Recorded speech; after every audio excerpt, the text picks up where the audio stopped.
Good morning students. तो next topic हमारे पास है लेंजेस लॉ। कल हमने किया था कि मैग्नीट्यूड ऑफ इंड्यूस्ड ईएमएफ कितना आया था हमारे पास, rate of change of flux के बराबर आया था, E is equal to d∅/dt। पर रियल में वहाँ पे क्या होता है, माइनस साइन, वो बताया था किस वजह से आता है, लेंजेस लॉ की वजह से आता है। तो क्या है Lenz's law? This law states that the direction of induced current is such that it opposes the cause which is responsible for its production। जो करंट इंड्यूस हो रहा है मैग्नेटिक फ्लक्स के चेंज होने से, है ना, आपने पढ़ा कि जब भी मैग्नेटिक फ्लक्स चेंज होगा किसी क्लोज सर्किट में तो उसमें एक इंड्यूस ईएमएफ और करंट प्रोड्यूस होगा। अब वो जो प्रोड्यूस हो रहा है, ठीक है, इंड्यूस करंट जो हो रहा है वो क्या करता है, जिस वजह से वो प्रोड्यूस हो रहा है उसको अपोज करता है। ठीक है, वो जिस रीजन से करंट इंड्यूस हो रहा है उस रीजन को क्या करेगा, वो अपोज करेगा। रीजन क्या हो सकता है? रीजन मैग्नेटिक फ्लक्स का इंक्रीज करना या मैग्नेटिक फ्लक्स का डिक्रीज करना। अगर मैग्नेटिक फ्लक्स इंक्रीज होने की वजह से करंट प्रोड्यूस हो रहा है तो करंट इस तरह से प्रोड्यूस होगा कि वो उस मैग्नेटिक फ्लक्स को कम कर सके, या मैग्नेटिक फ्लक्स के कम होने से अगर करंट इंड्यूस हो रहा है तो वो करंट इस तरह से इंड्यूस होगा कि वो मैग्नेटिक फ्लक्स को इंक्रीज कर सके। क्लियर? अब इस चीज़ को एक्सपेरिमेंट के थ्रू समझो, एक एक्सपेरिमेंट हुआ था उसके थ्रू ये रिजल्ट आया था, है ना। तो सिंपल सा एक्सपेरिमेंट है कि कोयल ले रखी है आपने और यहाँ पे एक बार बैटरी से कनेक्शन दिया है और एक बार नॉर्मल दिया। तो इस सर्किट को देख लो, सिंपल है। जब 2 और 3 के बीच में की लगाएंगे आप, जब 2 और 3 के बीच में की लगाएंगे तो बैटरी सर्किट में आ जाएगी और बैटरी आएगी तो पॉजिटिव से नेगेटिव की तरफ करंट फ्लो करेगा।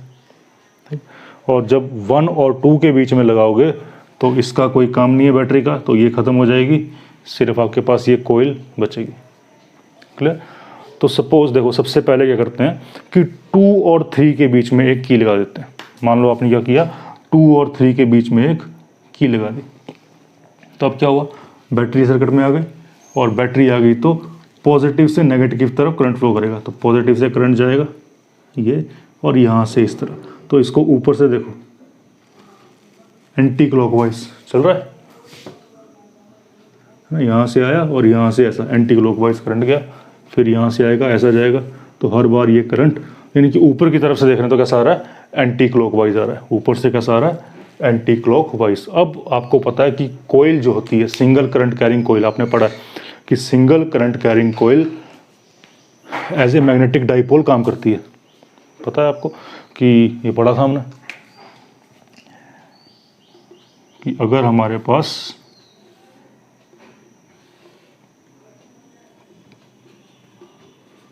करंट की डायरेक्शन एंटी क्लॉकवाइज है तो वो क्या बनाता है, नॉर्थ पोल। और अगर हमारे पास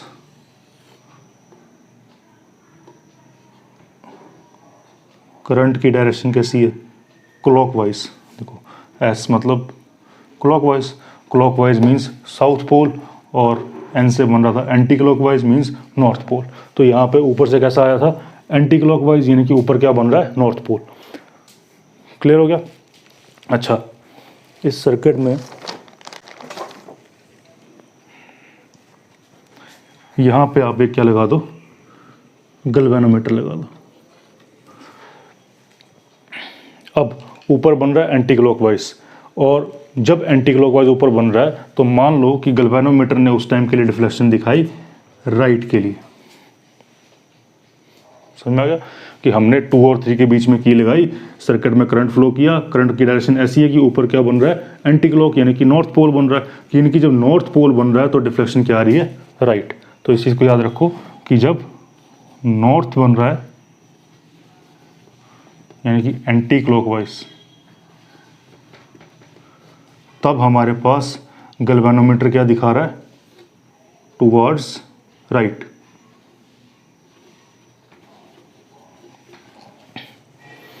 ठीक, गैल्वेनोमीटर क्या दिखा है, राइट की तरफ। इसका मतलब अगर ऊपर क्लॉकवाइज होगा तो क्या बनेगा, अगर मान लो ये करंट क्लॉकवाइज होता तो ऊपर क्या बनता, साउथ पोल बनता, है ना। तो ये फर्स्ट स्टेप समझ में आ गया। अब क्या करो, इस की को यहाँ से हटा दो, अब की को हटा दिया, सर्किट टूट गया, इसमें कोई करंट प्रोड्यूस नहीं होगा, तो कोई भी करंट यहाँ पे प्रोड्यूस नहीं होगा। क्लियर? अब क्या किया आपने, 1 और 2 के बीच में की लगा दी, 1 और 2 के बीच में लगा दी, तो ये बैटरी वाला काम खत्म हो गया। जब ये काम खत्म हो गया, इसका कोई काम नहीं रह गया, है? इसका कोई काम।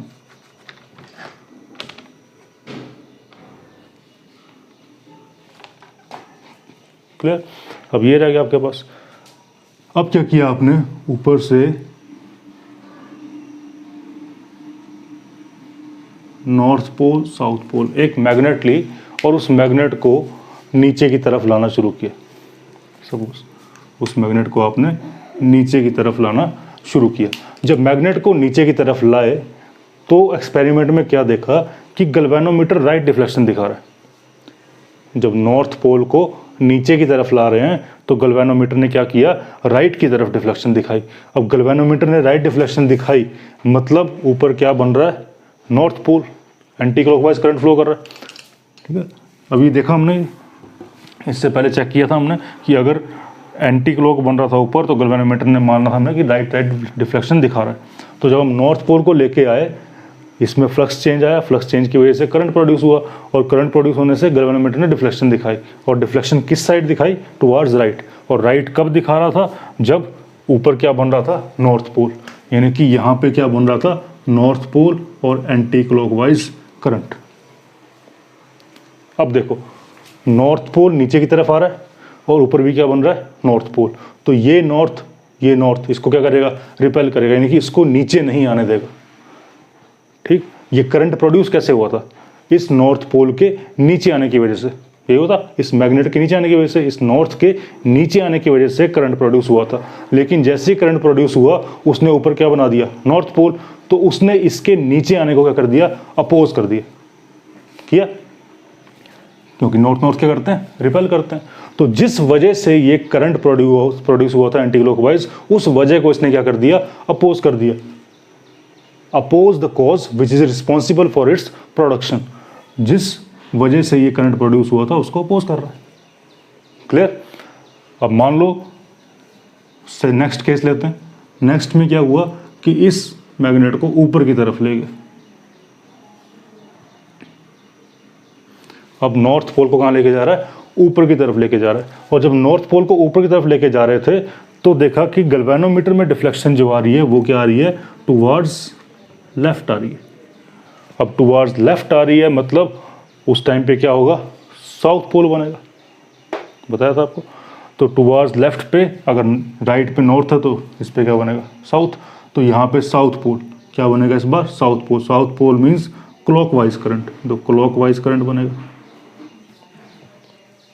अब मैग्नेट दूर जा रही थी, उसका दूर जाना की वजह से यहाँ पे क्या प्रोड्यूस हो रहा था, करंट प्रोड्यूस हो रहा था। और जैसे ही करंट प्रोड्यूस हुआ, उसने ऊपर क्या बना दिया, साउथ पोल, जो कि इसके दूर जाने को अपोज कर रहा है। मैग्नेट दूर जा रही है, साउथ नॉर्थ को क्या करेगा, अट्रैक्ट करेगा। तो इसका मतलब ये अपने कॉज को फिर से क्या कर रहा है, अपोज। कॉज क्या था, मैग्नेट का दूर जाना, उसने उसको अपोज करने के लिए वहाँ पे क्या बना दिया, साउथ पोल बना दिया। तो मतलब उसने अपने कॉज को अपोज कर लिया। तो दिस इज लेंजेस लॉ।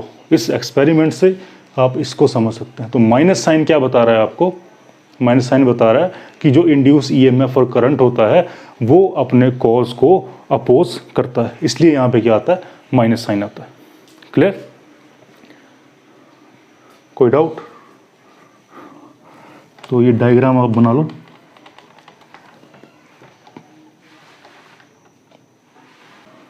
तो ये डायग्राम बना लो, एक्सप्लेन आप कर सकते हो अपने आप से। ये लेंजेस लॉ की डेफिनेशन आ गई। और ये चीज़ तो आपको पता ही है ना, जब कॉइल में करंट क्लॉकवाइज चलेगा तो साउथ पोल बनेगा, और एंटी क्लॉकवाइज चलेगा तो नॉर्थ पोल। जैसे सिंपल ये कॉइल आपके पास है, इस कॉइल में अगर आप जहाँ से देख रहे हो करंट ऐसा चल रहा है, यानी कि आपके लिए करंट कैसा चल रहा है, क्लॉकवाइज। और सेम मैं देखूंगा पीछे से तो मेरे लिए क्या चल रहा है, वो एंटी क्लॉकवाइज। तो आपके लिए क्लॉकवाइज, मेरे लिए एंटी क्लॉकवाइज, यानी कि मेरी साइड नॉर्थ पोल बन रहा है और आपकी साइड साउथ पोल बन रहा है। तो कोयल जो है वो क्या करती है, एज ए मैग्नेटिक डाइपोल काम करती है। आपको पता है डाइपोल कैसे चेक करेंगे। क्लियर। अब इसके कुछ एग्जांपल्स करते हैं जिससे आपको डायरेक्शन निकालना आ जाए। तो एग्जांपल्स करते हैं कुछ इसके कि मैग्नेटिक फील्ड में आपने एक कोयल रखी है। तो जब मान लो ये कांस्टेंट मैग्नेटिक फील्ड, तो इस कांस्टेंट मैग्नेटिक फील्ड में जब आपने कोयल रखा है तो बताओ क्या इसमें कोई करंट प्रोड्यूस होगा या इंड्यूस ईएमएफ प्रोड्यूस होगा? नहीं होगा, क्योंकि अगर कांस्टेंट फील्ड है, देखो कांस्टेंट फील्ड में आपके पास जो फ्लक्स है वो कैसा रहेगा? कांस्टेंट रहेगा। कांस्टेंट रहेगा तो यानी कि चेंज नहीं करेगा। और इंड्यूस ईएमएफ और करंट कब प्रोड्यूस होता है? जब फ्लक्स में क्या आता है? चेंज आता है। तो इस केस में फ्लक्स में कोई चेंज नहीं आ रहा। सपोज आपके पास जो मैग्नेटिक फील्ड है वो इंक्रीजिंग मैग्नेटिक फील्ड है, बी कैसी है? Increasing magnetic field. किसी तरह से मैग्नेटिक फील्ड इंक्रीज कर रही है। मान लो अभी इतनी थी, है ना, जब t इज इक्वल टू 0 था तो इतनी थी, टाइम 1 सेकंड 2 सेकंड बढ़ने लगा तो क्या हुआ? तो यहाँ पे और फील्ड स्ट्रांग होती गई।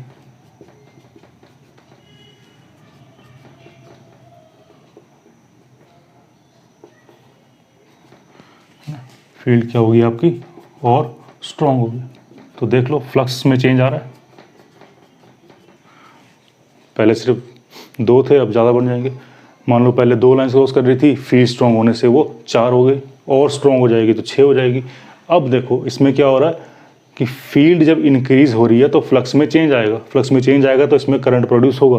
अब उस करंट की डायरेक्शन क्या होगी वो आपको निकालनी, क्योंकि इंक्रीजिंग फील्ड है या डिक्रीजिंग फील्ड, जो भी मान लो हम इंक्रीजिंग वाला केस कर रहे हैं। तो जब फील्ड इंक्रीज कर रही है मतलब फील्ड की डायरेक्शन क्या है? इनवर्ड्स। तो इस इनवर्ड फील्ड के इंक्रीज करने से फ्लक्स इंक्रीज कर रहा है और उसकी वजह से इसमें करंट प्रोड्यूस हो रहा है। तो आप लेंजेस लॉ क्या बोलता है? जो करंट प्रोड्यूस होगा वो इस इंक्रीजिंग मैग्नेटिक फील्ड को क्या करेगा? डिक्रीज करेगा, क्योंकि फील्ड के इंक्रीज होने से चेंज आ रहा है।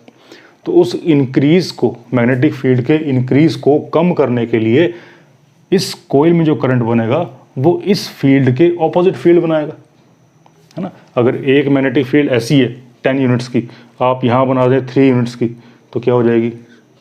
10 - 3 वेक्टर एडिशन। तो अगर मैग्नेटिक फील्ड अंदर की तरफ इंक्रीज कर रही है तो कोयल ऐसा करंट प्रोड्यूस करेगा कि मैग्नेटिक फील्ड कहाँ की तरफ आ जाए? बाहर की तरफ, ताकि मैग्नेटिक फील्ड इंक्रीज होना कम हो जाए। अपने कॉज को अपोज करना। तो बताओ कैसा करेगा? आपको पता है कि कोयल से मैग्नेटिक फील्ड कैसे निकालते हैं? Simple right hand thumb rule. देखो अगर मैं इस तरह से चलता हूँ एंटी क्लॉकवाइज तो फील्ड आएगी बाहर की तरफ, और अगर मैं चलता हूँ क्लॉकवाइज तो फील्ड आएगी अंदर की तरफ। मान लो अगर एंटी क्लॉकवाइज ना हो, क्लॉकवाइज हो, तो क्लॉकवाइज से क्या हो रहा है? ये फील्ड अंदर की तरफ। पहले भी फील्ड कहाँ है? अंदर की तरफ। और अगर क्लॉकवाइज करंट प्रोड्यूस हो जाए तो फील्ड फिर से कहाँ बन जाएगी? अंदर की तरफ। तो फील्ड क्या हो जाएगी? और ज़्यादा इंक्रीज हो जाएगी। तो ये अपने कोर्स को अपोज नहीं कर पा रहा। लेकिन अगर मैं इसमें एंटी क्लॉकवाइज लूँ तो फील्ड बाहर की तरफ बनेगी। तो anti clockwise, sorry anti clockwise इस तरह से चलेगा, है ना। अब एंटी क्लॉकवाइज चलने से फील्ड बाहर की तरफ बनेगी। अंदर फील्ड इंक्रीज हो रही थी, इस करंट ने ऑपोजिट फील्ड बना ली ताकि उसका इंक्रीज क्या हो जाए? कम हो जाए। क्लियर। देखो सेम एक और एग्जांपल कर लेते हैं कि मान लो आपके पास ऐसी फील्ड है,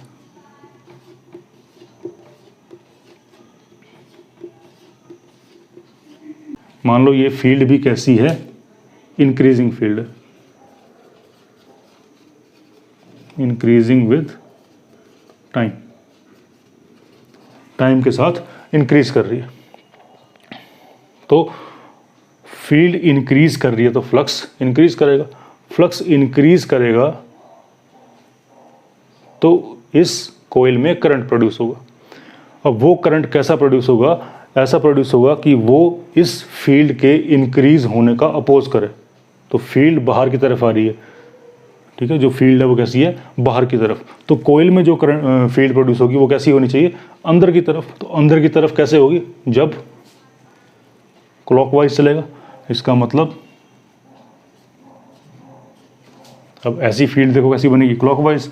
तो कोयल बना रहा है अंदर की तरफ जो कि इसके इंक्रीज को अपोज कर रहा है। क्लियर।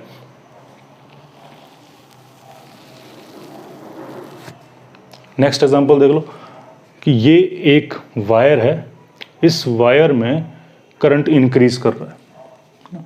अब करंट इंक्रीज कर रहा है तो आपको पता है मैग्नेटिक फील्ड भी क्या करेगी, इंक्रीज करेगी। B is equal to mu not N I, I की वैल्यू बढ़ेगी तो B की वैल्यू भी बढ़ेगी। तो करंट के बढ़ने से मैग्नेटिक फील्ड इंक्रीज करती जाएगी। अब यहाँ पे आपके पास इस वायर की वजह से इस एरिया में मैग्नेटिक फील्ड होगी, आपको पता है, निकालना आता है।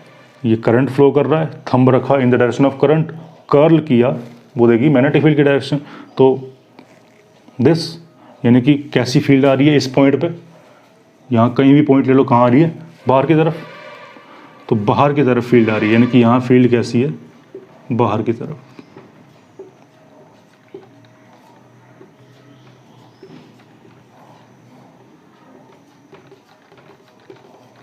ठीक, अब फील्ड कैसी आ रही है आपके पास, बाहर की तरफ आ रही है।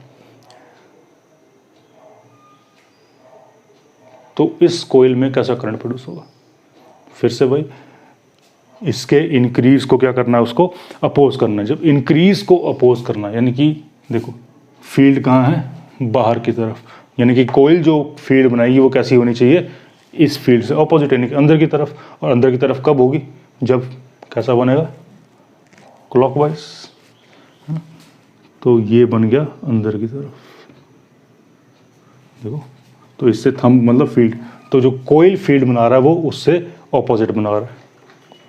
ठीक है, तो ये तरीका है आपके पास कोयल में डायरेक्शन ऑफ करंट निकालने का, इससे क्वेश्चंस आ जाते हैं। Clear, thank you.